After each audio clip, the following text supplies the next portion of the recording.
Graça salvadora.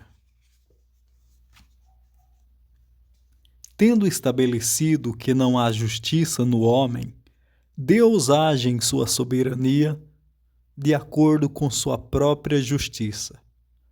Agora se manifestou sem a lei a justiça de Deus, isto é, a justiça de Deus pela fé em Jesus Cristo, para todos e sobre todos os que creem. Porque todos pecaram e destituídos estão da glória de Deus, sendo justificados gratuitamente pela sua graça, pela redenção que há em Cristo Jesus, ao qual Deus propôs para propiciação ou propiciatório pela fé no seu sangue. Romanos 3, versículo 21 ao 24. A justiça de Deus é declarada na cruz de Cristo. Ele agora está livre para nos justificar, declarar judicialmente justos, de acordo com sua aceitação de Cristo. É de fato gratuitamente. A graça de Deus é imerecida, é totalmente não merecida, mas não foi gratuita. Uma diferenciação importante. Pode não custar para mim, mas custou muito a Deus. Ele nem mesmo a seu próprio filho poupou, antes o entregou por todos nós.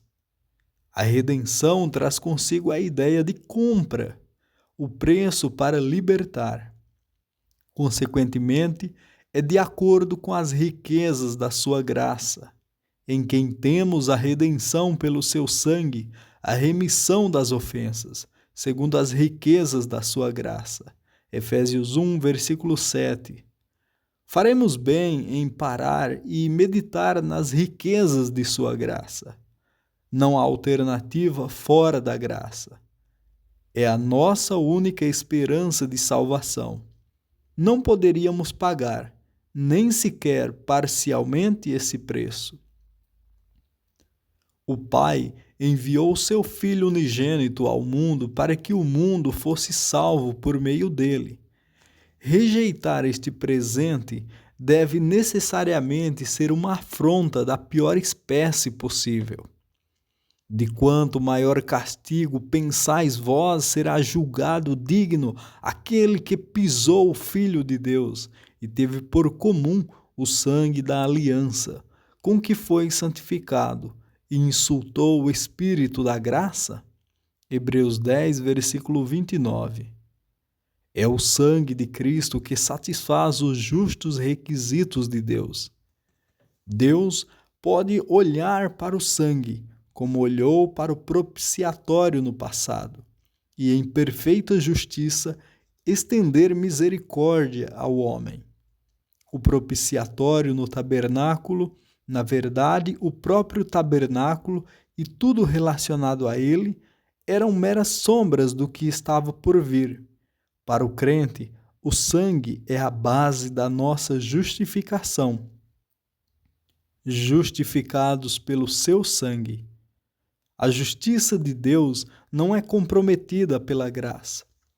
Ele não ignora nem cobre o pecado. Isso seria injusto da parte de Deus.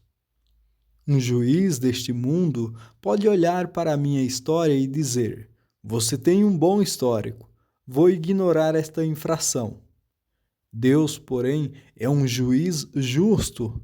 Ele não pode tolerar o pecado, qualquer pecado. Além disso, meu histórico está longe de ser limpo. Se a justificação viesse por qualquer outro meio que não a graça, sua plena provisão, seria necessário um compromisso com Deus. Se o homem merecesse a salvação, mesmo que em pequena medida, isso representaria uma obrigação da parte de Deus. Ora, aquele que faz qualquer obra, não lhe é imputado o galardão segundo a graça, mas segundo a dívida ou obrigação. Romanos 4, versículo 4.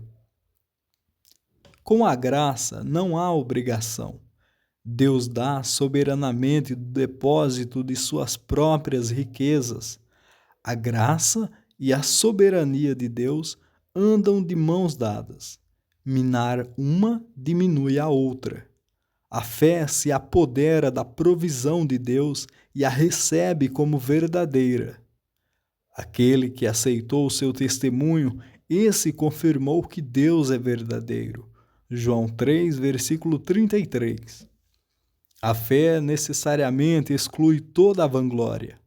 Onde está logo a jactância? É excluída. Por qual lei? Das obras? Não, mas pela lei da fé. Concluímos, pois, que o homem é justificado pela fé, sem as obras da lei. Romanos 3, versículos 27 e 28. É com base no princípio da fé, a fé que repousa na obra consumada de Cristo, que Deus nos declarou justos em Cristo.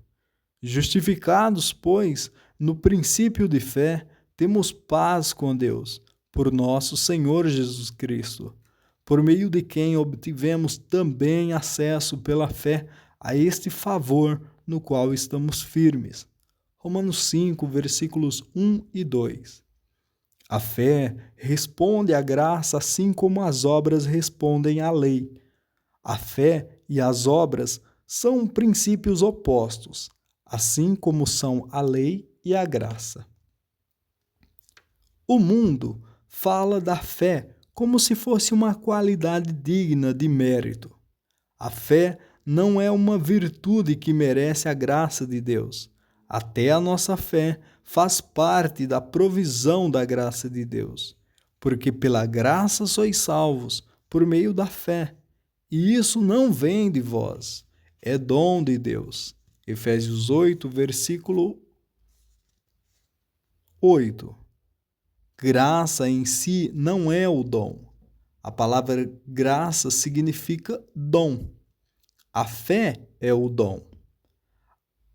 O valor da fé não reside na coisa em si, mas naquilo em quem ela repousa. Alguém, ao passar por uma crise, pode ouvir: ainda bem que você tenha sua fé. Mas fé em quê? Em 1696, Henry Whistler iniciou a construção do primeiro farol de Eddystone.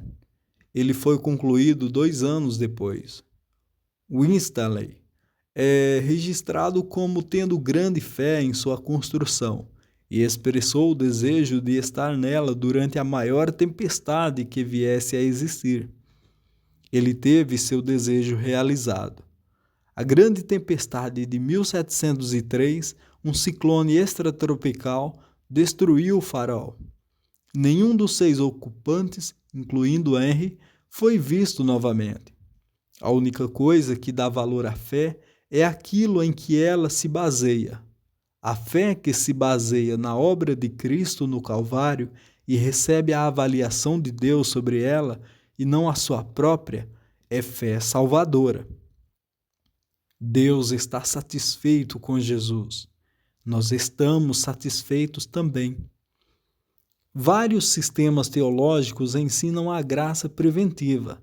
Esta expressão, que não se encontra na palavra de Deus, refere-se à graça de Deus que supostamente precede e prepara uma pessoa para a conversão. O ensino assume várias formas, mas consideraremos aquilo que é chamado de graça resistível. Diz que a graça opera com a vontade do homem, capacitando-o a acreditar. Tal graça, disse, pode ser resistida. Disse que a graça preventiva precede o novo nascimento. Embora esta doutrina possa ser palatável para o homem, não há nenhum indício dela na palavra de Deus. Versículos supostamente em apoio a isso não falam disso de forma alguma.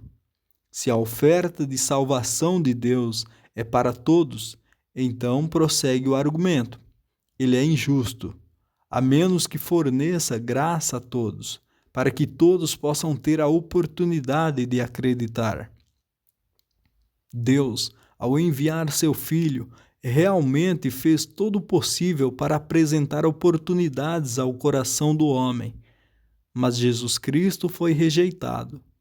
A carne é carne, e nenhuma graça muda isso. O que é nascido da carne é carne. João 3, versículo 6. Nós não cremos para ser vivificados. Antes, somos primeiro vivificados por Deus para que possamos crer. Todo aquele que vive e crê em mim nunca morrerá. João 11, versículo 26. Quem está morto é incapaz de crer. E vos vivificou, estando vós mortos em ofensas e pecados. Efésios 2, versículo 1. A doutrina da graça preventiva insiste que somos, pela graça de Deus, momentaneamente despertados do nosso estado moribundo para receber ou rejeitar a salvação. Mas que vida temos nesse momento? A velha natureza, incapaz de se submeter à vontade de Deus? Ou uma nova natureza, nascida de Deus, que não pode cometer pecado?